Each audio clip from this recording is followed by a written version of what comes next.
अस्सलामुअलैकुम, welcome back to my YouTube channel. आज का टॉपिक है एबीओ ब्लड ग्रुप सिस्टम।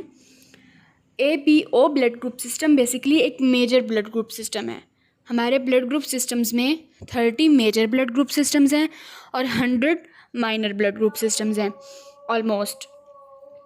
तो जो एबीओ ब्लड ग्रुप सिस्टम्स हैं इसमें ब्लड ग्रुपिंग होती है, एक किस बिना पर होती है, मींस प्रेजेंस ऑफ एंटीजन और एब्सेंस ऑफ एंटीजन। अब देखा जाए कि ए ब्लड ग्रुप, इसमें 4 किस्म के ब्लड ग्रुप्स होते हैं।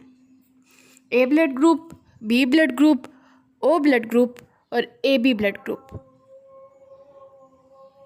अब मैंने आपको कहा कि इसमें ब्लड ग्रुपिंग एंटीजन्स की प्रेजेंस की बिना पर होती है। मींस ए ब्लड ग्रुप में ए एंटीजन प्रेजेंट होता है, बी ब्लड ग्रुप में बी एंटीजन प्रेजेंट होता है, ए बी ब्लड ग्रुप में दोनों एंटीजन्स प्रेजेंट होते हैं और ओ ब्लड ग्रुप बिल्कुल नेकेड नहीं होता, उसमें एच एंटीजन होते हैं। अब ये एंटीजन्स की प्रेजेंस की बिना पर ही इनको ए बी और ओ ब्लड ग्रुप सिस्टम के नाम ही उनके इस बेस पर दिए गए हैं क्योंकि उनमें ये वाली एंटीजन्स होती हैं। अब एंटीजन्स जो हैं वो रेड ब्लड सेल की सरफेस पर प्रेजेंट होती हैं और जिस सेल में जिस तरह की एंटीजन होगी उससे ऑपोजिट एंटीबॉडीज़ प्रेजेंट होंगी। मींस जैसे ए ब्लड ग्रुप में ए एंटीजन प्रेजेंट है तो उससे ऑपोजिट एंटीबॉडी प्रेजेंट होगी, मींस बी एंटीबॉडी प्रेजेंट होगी। इसी तरह बी ब्लड ग्रुप में बी एंटीजन प्रेजेंट है तो ए एंटीबॉडी प्रेजेंट होगी। ओ ब्लड ग्रुप में एच एंटीजन प्रेजेंट है तो उसमें ए और बी दोनों एंटीबॉडीज़ होंगी। और ए बी ब्लड ग्रुप में ए बी एंटीजन है तो उसमें कोई भी एंटीबॉडी नहीं प्रेजेंट होगी। अब सवाल ये पैदा होता है कि ये A antigen, B antigen, H antigen, A B antigen ये कहाँ से हमारे पास प्रेजेंस होती तो हैं। हमें ये पता चल गया कि रेड ब्लड सेल के सरफेस पर ये एंटीजन्स प्रेजेंट होती हैं, तो इसकी बिना पर हमने ग्रुपिंग कर दी। अब ये एंटीजन्स आखिर आती कहाँ से हैं, सवाल ये पैदा होता है। तो ये देख लें आप कि जो एच एंटीजन है वो प्रिकर्सर है। मींस सबसे पहले रेड ब्लड सेल के सरफेस पर एच एंटीजन बनता है। एच एंटीजन की ऊपर मॉडिफिकेशंस होती हैं, उसमें और कुछ मॉलिक्यूल्स ऐड होते हैं, मतलब उसी में कोई ना कोई मॉडिफिकेशन होती है तो ए एंटीजन बन जाता है। वो मॉडिफिकेशन ज़रा दूसरे तरीके से होगी तो बी एंटीजन बन जाएगा। वैसे एच एंटीजन तो रहता ही है और ए बी एंटीजन अगर दोनों तरह से मॉडिफिकेशंस होंगी इकट्ठी तो वो हमारे पास होगा ए बी एंटीजन्स बन जाएंगे। तो अब सबसे पहले देखते हैं कि एच एंटीजन बनते कैसे हैं। सबसे पहले हमें ये पता है कि एंटीजन्स जो होते हैं ना वो प्रोटीन इन नेचर होते हैं। मींस प्रोटीन के लिए हमारे पास राइबोसोम्स का होना ज़रूरी है, लेकिन रेड ब्लड सेल्स जब मैच्योर होते हैं तो उसके ऊपर राइबोसोम्स नहीं होते। राइबोसोम्स तो होते ही नहीं है, तो आखिर ये हमारे पास एंटीजन्स बनती कहाँ हैं, तो ये बन जाती हैं इमेच्योर रेड ब्लड सेल्स में। मतलब इरिथ्रोब्लास्ट जब उसमें न्यूक्लियस प्रेजेंट होता है तभी हमारे पास एंटीजन्स बन जाती हैं। अब सबसे पहले यही होता है कि ओलिगोसैकेराइड्स जो हैं वो बनते हैं।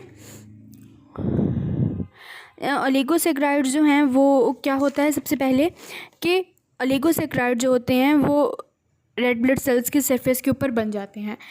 ऑलमोस्ट 2 मिलियन ओलिगोसैकेराइड्स हर रेड ब्लड सेल के ऊपर बनते हैं। ये जो आपको दिखाई हुई है इरिथ्रोब्लास्ट, मतलब सर्कल रेड कलर का बना हुआ है और उसके ऊपर एक चेन बनी हुई है ग्रीन कलर की, ये है ओलिगोसैकेराइड।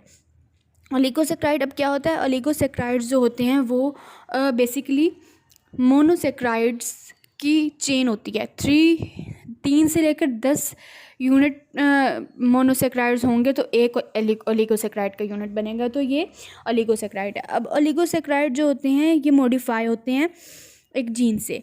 एक क्रोमोसोम नंबर 19 पर जो जीन होता है वो एक स्पेशल एंजाइम रिलीज़ करता है जिसको हम कहते हैं फ्रूक्टोज ट्रांसफरेज। ये एंजाइम जो है फ्रूक्टोज शुगर को ट्रांसफ़र करता है। नाम से ही ज़ाहिर हो रहा है, इसके नाम से ही ज़ाहिर हो रहा है कि इसका फंक्शन क्या होगा, फूकोज ट्रांसफरेज मींस ट्रांसफ़र फूकोज। अब ये एंजाइम क्या करेगा, सेल्स में से फूकोज शुगर को ट्रांसफ़र करके ओलिगोसैकेराइड की चेन तक जाकर फिक्स कर देगा। अब आप देख रहे हैं कि फूकोज ट्रांसफरेज एंजाइम जो ब्लू कलर से बना हुआ है वो फूकोज शुगर को के साथ ट्रांसफ़र कर रहा है।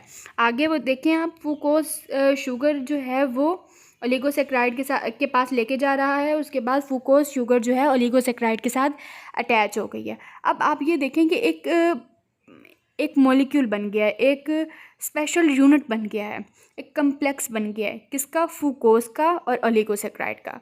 यही जो है ये एच एंटीजन है। तो आपको ये तो समझ आ गया होगा कि एच एंटीजन बनता कैसे है। एक बार मैं रिपीट कर देती हूँ। इरिथ्रोब्लास्ट मतलब इमेच्योर रेड ब्लड सेल है, उसमें क्रोमोसोम नंबर 19 उसमें जो होता है कि क्या होता है कि ओलिगोसैकेराइड उसके सरफेस पर बन जाते हैं। अबाउट 2 मिलियन ओलिगोसैकेराइड्स जो होते हैं हर रेड ब्लड सेल्स के सरफेस पर बन जाते हैं। उसके बाद क्या होता है कि सेल के अंदर जो क्रोमोसोम नंबर 19 है वो उसकी क्रोमोसोम नंबर 19 का एक जीन एक स्पेशल एंजाइम रिलीज़ करता है, फूकोज ट्रांसफरेज। ये एंजाइम फूकोज शुगर को ओलिगोसैकेराइड चेन के ऊपर फिक्स कर देता है और जब इसके साथ एक कॉम्प्लेक्स बनता है उसको हम एच एंटीजन कहते हैं। अब ए एंटीजन और बी एंटीजन हर सेल में सबसे पहले यही प्रोसेस होता है, चाहे वो ए ब्लड ग्रुप हो, चाहे वो बी ब्लड ग्रुप हो, ए बी ब्लड ग्रुप हो, ये प्रोसेस सब में सेम रहता है। अब इसी में कुछ और मज़ीद स्टेप्स होते हैं तो ये ए एंटीजन बनता है और अगर कुछ डिफरेंट स्टेप्स होंगे तो वो बी एंटीजन बन जाएगा। अब ए एंटीजन में क्या होता है, वही सेम स्टेप के आप देखें इसका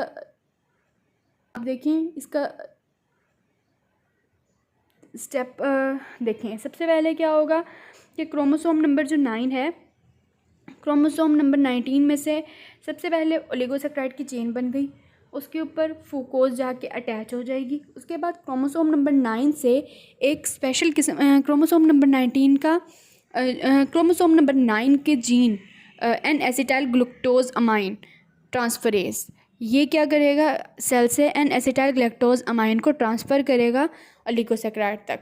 अब एक कम्प्लेक्स बना है जिसमें है oligosaccharide, fucose mean H antigen बन गया और उसके साथ हमारे पास आ गया एन एसिटाइल ग्लूकोज अमाइन।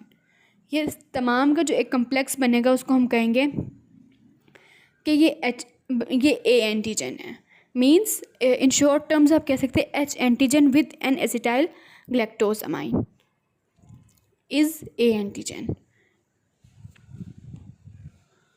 इसके बाद आप देखेंगे बी एंटीजन कैसे बनता है। वही सेम प्रोसेस, सबसे पहले बनेगा एच एंटीजन मीन्स ओलिगोसैकेराइड की चेन के ऊपर फूकोज आ जाएगा। फूकोज के साथ साथ इसमें क्या होगा, जो क्रोमोसोम नंबर 9 है उसकी बिल्कुल थोड़ी सी चेंज 9 जहाँ से एन एसिटाइल ग्लूकोज अमाइन बन रहा था ए एंटीजन का, उस बिल्कुल उसी क्रोमोसोम की बिल्कुल थोड़े से डिफरेंट जीन से क्या बनेगा, glucose amine, glucose molecule, glucose transferase, वहाँ का gene glucose transferase enzyme release करेगा। ग्लूकोज ट्रांसफरेज क्या करेगा, ग्लूकोज को ओलिगोसैकेराइड पर जाकर इंसर्ट कर देगा। इससे क्या एक कम्प्लेक्स बनेगा, ओलिगोसैकेराइड, फूकोज मीन्स एच एंटीजन और उसके साथ हमारे पास क्या लग गया, ग्लूकोज। अब मीन्स एच एंटीजन के ऊपर अगर ग्लूकोज लग जाएगा तो वो हो जाएगा बी एंटीजन बन जाएगा। अगर एच एंटीजन के ऊपर एन एसिटाइल ग्लूकोज अमाइन लग जाएगा तो वो हो जाएगा हमारे पास हो जाएगा वो ए एंटीजन। अब जहाँ पर दोनों काम होंगे मीन्स एक ही टाइम पर दोनों काम होंगे, ओलिगोसैकेराइड्स तो हो गए तैयार, बन गए इरिथ्रोब्लास्ट की सरफेस के ऊपर, उसके साथ अगर फूकोज भी लग गया और साथ एन एसिटाइल ग्लूकोज अमाइन भी हो गया और ग्लूकोज भी उसकी सरफेस के ऊपर ओलिगोसैकेराइड की सरफेस के साथ अटैच हो गया, ये सारी चीज़ें अटैच हो गई तो जो एंटीजन बनेगा वो होगा A B antigen. A B antigen से A B blood group system हो जाएगा। तो यही है A B blood group system. और इसमें एक मेजर पॉइंट ये है कि ए ब्लड ग्रुप सिस्टम में जो फिनोटाइप होती है वो तो ए ही होती है, मतलब ए ब्लड ग्रुप सिस्टम ही होगा, लेकिन इसकी जीनोटाइप जो होंगी वो ए भी होगी, ए भी हो सकती है और ए ओ भी हो सकती है। और बी ब्लड ग्रुप सिस्टम में फिनोटाइप तो बी ही होगी, लेकिन उसकी जीनोटाइप बी भी हो सकती है और बी ओ भी हो सकती है। अगर आपको वीडियो में से कुछ भी पॉइंट्स समझ आए हैं तो प्लीज़ चैनल को सब्सक्राइब कर दें और वीडियो को लाइक कर दें।